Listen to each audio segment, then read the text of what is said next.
Sword. So you'll use Boken for part of your training. After a couple of belt levels, say maybe blue belt, you can switch to steel, but some of your technique has to stay with wood because you work with a partner. Basic idea with your sword is get your grip near the blade with your dominant hand, off the end of the handle with your non-dominant. So your two hands should be one fist width in between. That gives you the fulcrum and lever action that will give you the draw of the sword as you cut. Without that lever action, you don't get the drawing. You just be kind of chopping. We don't want to chop, we want to draw. And it also gives you the extra power that you might need to get through some of your targets. So two hands always in Spirit Wind Sword up through black belt, because after that you can start doing one-handed to prepare for horseback sword. But for non-horseback sword on the ground, always two hands.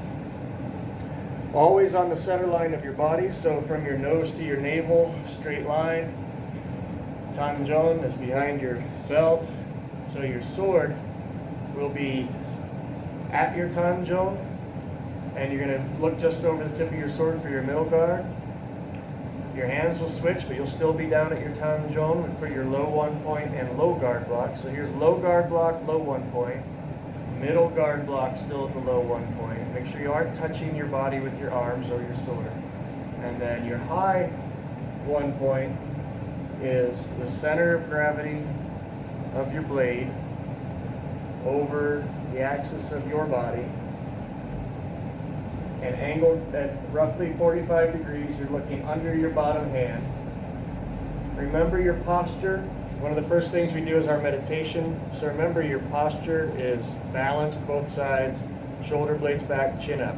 So we'll do the tension like so, hand pulled up here, hand on your thigh, bowing.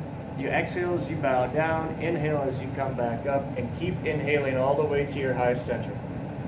Now your meditation, your standing meditation with sword, shoulder blades back, chin up, palms pressed together, elbows tucked in, pelvis tilted a little bit so your lower back is straight, a little bit of bend in the knees, balance on all four corners of the feet.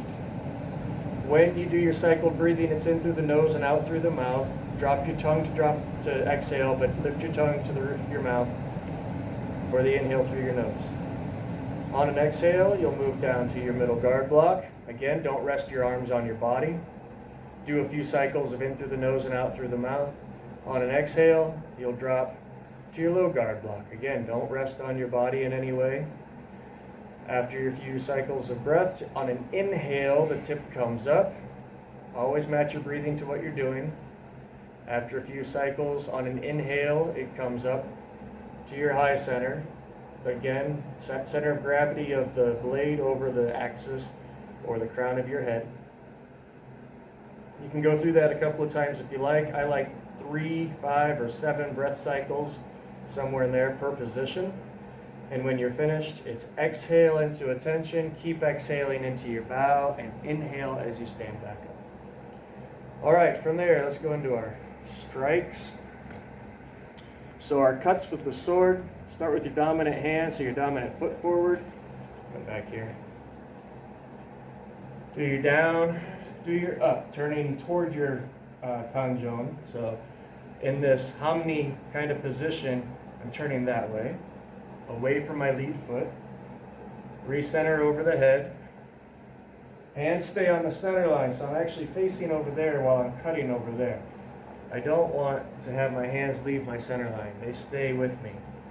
So staying on my center line as I cut, turning the opposite way, keeping my hands on my center line as I cut. Turn and cut with your uppercut, but make sure that you turn and keep your hands on your center line. So those are your two uppercuts. Switching to your diagonal, just go down, stay on your center line, turn it over, come back up, and recenter. So down, turn it over, come up, and recenter. Other diagonal, come down, turn it over, back up, recenter. Down, turn it over, back up, recenter. Your horizontal, we try to make this very specific. So down till you're on level, turn the blade, do your horizontal cut, turn the blade up for a small uppercut, and recenter the blade overhead. So down, turn the angle, cut, turn the angle, and back. So down on level, cut, come up, down, cut, come up. And you can see these are just tiny uppercuts. You're doing both of the uppercuts you did earlier, but they're just in this horizontal cut to recenter over the head. Now we come down, come across, and we do what we call trailing. Let it trail behind you. And you cycle through. So you cycle through, come down, purposely go horizontal, nice and flat, and then cycle it back to your high one point. Other way, down on plane, cut straight across, cycle. It's like dragging the blade through water behind you. Let it drag behind until it's over your head.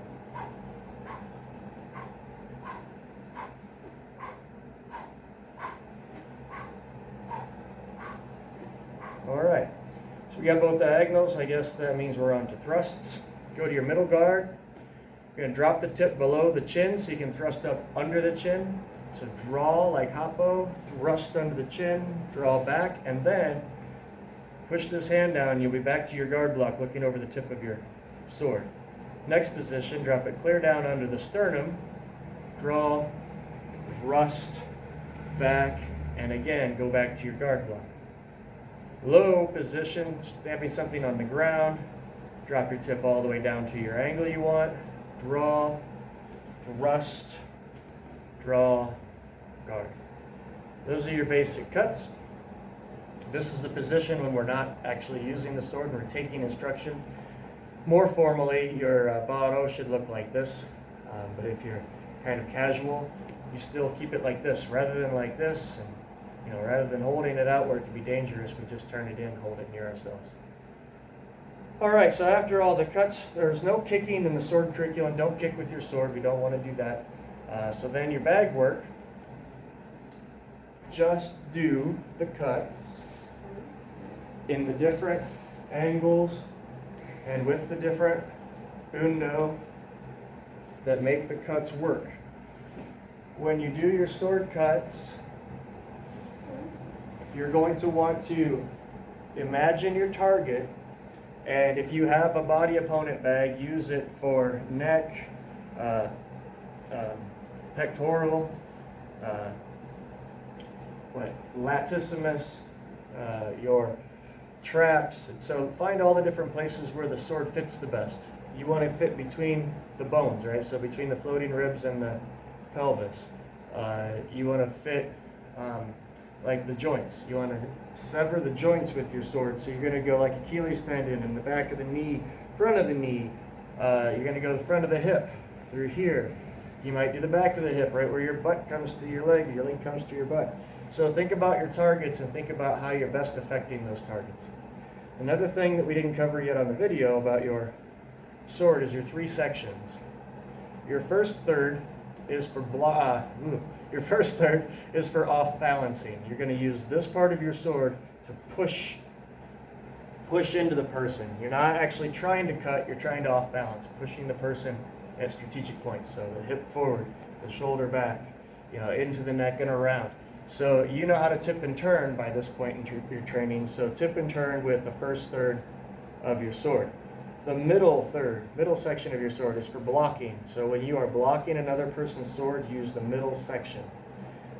It's the happy medium. If you were to block out here, there's a good chance you're not going to get it or it's going to slip off. If you block in here, you might get gummed up with the other person, kind of jammed up. But the middle section allows for that error. So if you are just off a little, you're still going to get it blocked. You have a lot of room for error. But it also gives you the maneuverability to counter cut.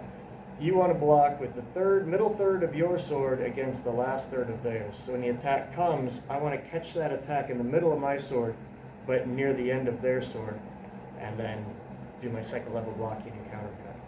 So first section off balance, middle section block, which leaves your last third for your cutting. Only the last third is used for cutting. You get plenty more force. You get more centripetal, centrifugal, more mass in motion. All of that happens better out here on this last third. And your sword is made for cutting out there. The way it's beveled. So thirds are off balancing, blocking, cutting. All right, next, undo. Over here. We high center, we turn, we do our downward cut now. That's a change. So we draw the line, come up, here's your halfway point, keep turning, horizontal cut to the dominant side. Come up, halfway, keep turning, downward cut. Through, horizontal. Come the other way, vertical. Okay. Hello, Mr. Bench. I wish mine looked as beautiful as what you just did. Oh, sure. And, How are you? Doing well, thanks. Good. And maybe I should tell you, I'm recording this for the guys in Ohio, but it's okay, we're having a conversation. It's just students. It's okay. I'm so sorry. No, it's okay. Okay. All right, so Udafuri now. Lift with the flat edge of the sword. Halfway. Keep turning with the exhale now. Downward cut. Flat edge of the sword. Keep turning. Downward cut. Half turn to the uppercut. Then the downward cut. Now we uppercut because this is the sharp edge on the dominant side. There's the halfway. Keep turning and down. Again, going away from dominant hand, you cut. To the high center. Keep turning and down. Cutting again for the half turn and down, coming to attention and bowing. Now for the hoppo, high center, draw down, in, thrust. 2, up and over, and thrust. 2, up and over, down, and thrust. 2, up and over, down, and thrust. Layers 2, they're too hard. boom. Yeah, so I went ahead and got some of the 2 harpins. And you know what? I was happy. I cut them up into little cubes and put them in the stick and got them all high. High center like so, hands on the center line. Shift when your weight shifts, your sword centers over your head, and then come to attention. Okay. Break falls. Back break fall. Side break fall.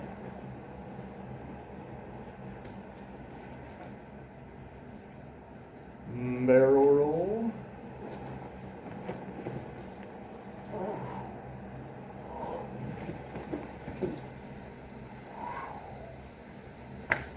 Shoulder roll.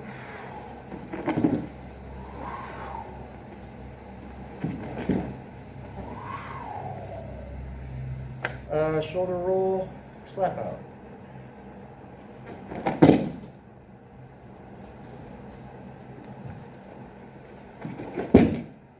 Like so. Backward roll. Other way. All right. And then escapes. Someone grabs. Usually you'll high center, turn, use undo. Escapes, that was escapes. So then kazushi. Kazushi is using the first third. Go to the joints. So typically wrist across the center, elbow across the center, shoulder back, the hip back, the knee across the center, the ankle. So using the first third to off balance. And then after that, specialized work with the sword. Live cutting, free movement, that sort of thing.